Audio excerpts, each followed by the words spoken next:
কেন হেফাজত বেচে রাজনীতি করে কতক ধান্দাবাজ। হেফাজত বিক্রি করে রাজনীতি বলতে উনি কাদেরকে বুঝবে? গজলের মধ্যে মনে হয় স্বজনপ্রীতি দেখা যাচ্ছে। উনি ওনার ব্যক্তিগত একটা কথা বলেছে। যদি খোঁচার দিকে আঙুল তোলা হয় তাহলে ওনার দিকে আঙুল তোলা যাবে। মতামত ব্যক্ত করতে গিয়ে কাউকে খোঁচা দিয়ে খুব একটা না রাখাটাই ভালো।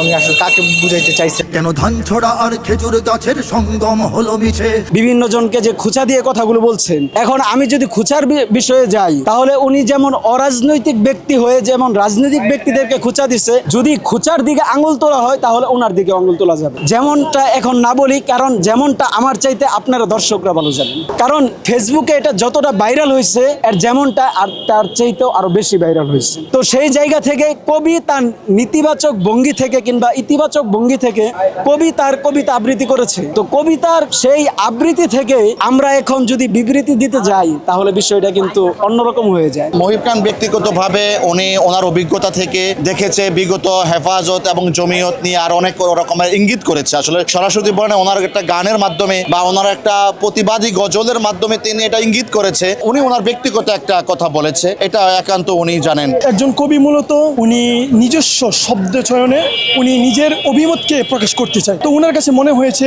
গানটা এভাবে করলে ভালো হয়, উনি এভাবে করেছেন। এর ব্যক্তি এর বাইরে আমরা তেমন কিছু বলতে পারলাম, কারণ কোনো ব্যক্তির উপর আক্রমণ করে এটা আমাদের সাথে যায় না। ওনার সঙ্গীত আমি মাঝে মাঝে শুনি, ওনার সঙ্গীত আমার ভালো লাগে। তো ওনার সঙ্গীতে বিভিন্ন সময় বিভিন্ন ওনার মতামত পেশ করে, সেটা ওনার অধিকার। উনি ওনার মতামত বিভিন্নভাবে ব্যক্ত করবে।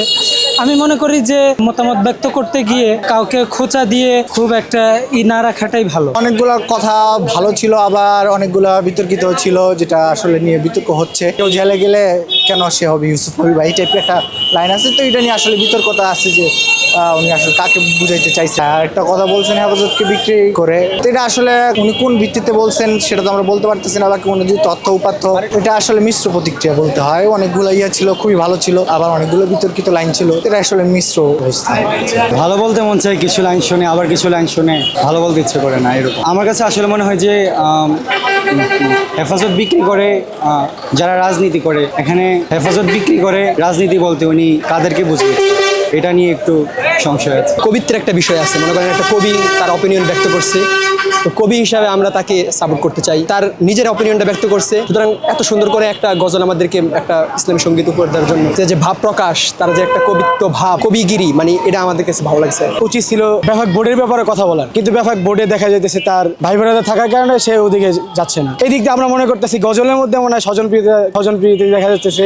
গজলটা মনে হয় নিরপেক্ষ না। যে মানুষ গজলে সর্বজন স্বীকৃত যদি গজল করতে চায় তাহলে তো তার সর্ববিষয় আনতে হবে, কিন্তু সে গজলের মধ্যে যদি স্বজনপ্রীতি করে তাহলে আমরা তাকে নিরপেক্ষ মনে করতে পারতেছি না। আমরা মনে করি যে সে যদি ব্যাপক বোর্ডে সমস্যাগুলো তুলে ধরতে পারতো, ব্যাপক বোর্ডে তার ভাইকে আমরা তার আত্মীয় স্বজন যারাই ব্যাপক বোর্ডে আছে, আমরা তো তাদেরকে নিয়ে অনেক স্বপ্ন দেখতাম যে সে আসলে ব্যাপকে অনেক করবে, কিন্তু সে আসার পরে আমরা দেখতেছি সে ব্যাপক বোর্ডের কার্যক্রম রেখে সে রাজনৈতিক বিশ্লেষক হয়ে যাচ্ছে। ব্যাপকের দায়িত্ব সে সব দায়িত্ব পালন করতেছে, শুধু ব্যাপক নিয়ে কাজ করতেছে না। সেই বিষয়টা তুলে ধরার দরকার ছিল।